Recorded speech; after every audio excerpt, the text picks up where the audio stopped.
So good afternoon. Last week we learned that good presenters analyze their audience. And today we're going to learn that good presenters identify how they want to affect their audience. My name is Luisa Valls.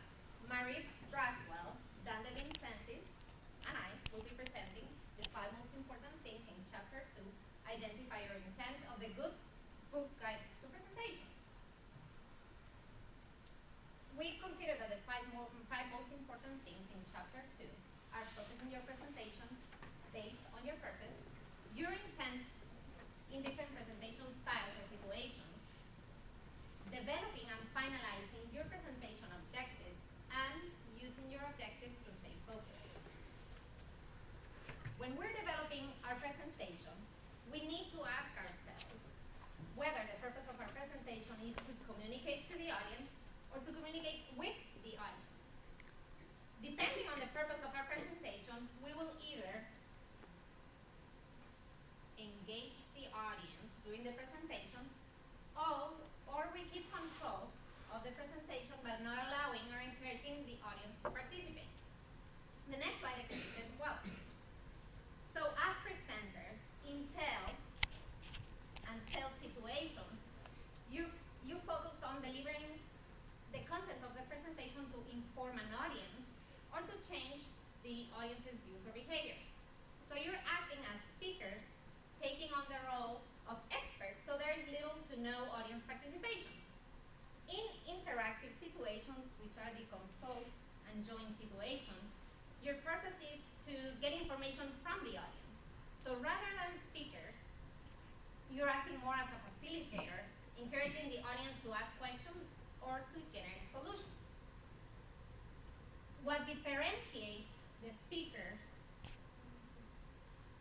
from the facilitators is the level of control of the content during the presentation.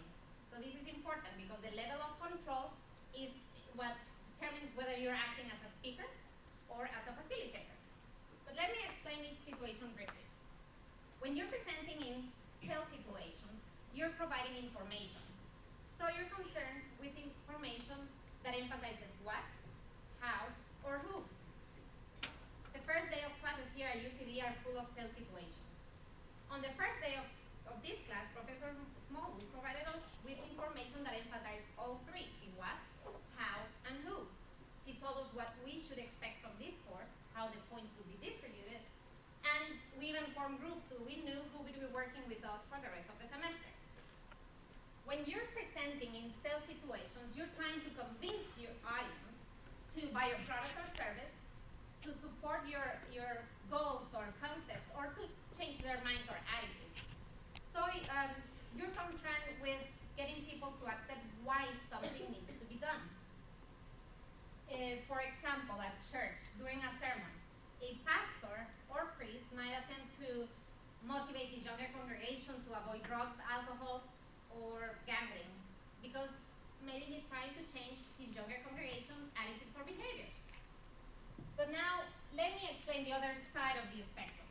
When you want to engage the audience in an active discussion, rather than just delivering information to them, you're in a consult or join situation, which both are interactive situations. In consult situations, you focus on the audience's questions and comments. So your purpose focuses on what you want from the audience. In joint situations, you're choosing to act as a group by encouraging the audience to generate ideas. So your purpose focuses on what you want the audience to do. For example, at a PTA board meeting, maybe the PTA brings up concerns regarding needing to upgrade the playground equipment at school due to safety. So what they would do, they would present and tell the situation, and then they would take comments or questions from concerned parents. Now I'm going to let Marie explain more about the objective of presentations. Marie? Thank you, Luisa. Yes, I'm going to talk to you about arriving at your presentation objective, and then Dan's going to follow up and talk about how to use that objective effectively. But how do you get there? So you've decided on your strategy, you're taking aim, you've done your detective work, you know about your audience, you know what type of situation that you're going to be in, but it goes beyond just delivering content. It actually takes you to what your presentation objective is going to be. And the book actually has two approaches idea. One, being results-oriented and audience-focused, and two, having targets that are specific, attainable, and measurable. So a lot of speakers, when they have an engagement to do a presentation, they'll approach it like, what am I going to write? What graphics am I going to use? And they'll internalize instead of focusing on the audience. What do you need to get out of the audience? I think if you do that, it brings it a little bit more. You're more convinced. You have a purpose, you have a goal, and the rest of that comes a little bit easier. So for example, the book actually gives a pretty good framework on how to get there. So it'll say, you actually use the statement as a result of my presentation, and then you focus on the audience. My audience will, and then you fill in the blank. So then you obviously take this statement and tailor it to what you needed to do. So as a result of our presentation today, our classmates will understand Chapter 2 and make 100 on the quiz. So once you have that statement, then you need to identify targets to address that statement. What do you want the audience to think? What do you want the audience to feel? What do you want the audience to do? So for example, a few weeks ago, I had the opportunity to give a presentation to a group of folks that I knew that they were going to be very wide age range, but I needed to convince them that the things that we had been doing a certain way for a really long time needed to change.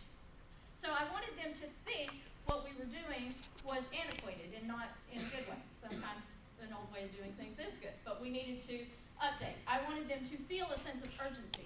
I didn't want them just